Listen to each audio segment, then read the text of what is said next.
America மற்றும் Iran நாடுகளுக்கு இடையே அதிகரித்து வரும் போர் பதற்றத்தை தணித்து அமைதியை நிலைநாட்ட இந்தியா உடனடியா முன்வர வேணும்னு பின்லாந்து அதிபர் பகிரங்கமா அழைப்பு விடுத்திருக்காரு.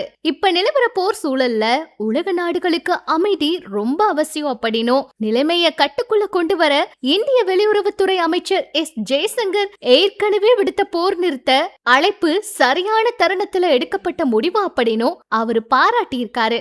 இந்தியா தற்போது உலக அரங்குல அமெரிக்கா மற்றும் ஈரான் ரெண்டு நாடுகளுக்கு இடையே நம்பிக்கையும் ஒரு சேர பெற்றுள்ள ஒரு வலிமையான நாடா திகழ்ந்திருக்கு. இந்த மாதிரி இருக்க தனித்துவமான நிலைமையை பயன்படுத்தி ரெண்டு தரப்பு கிட்டையும் பேச்சுவார்த்தை மேடைக்கு கொண்டு வந்து அமைதியை ஏற்படுத்த இந்தியாவால மட்டுமே முடியும் அப்படின்னு பின்லாந்து அதிபர் நம்பிக்கை தெரிவிச்சிருக்காரு.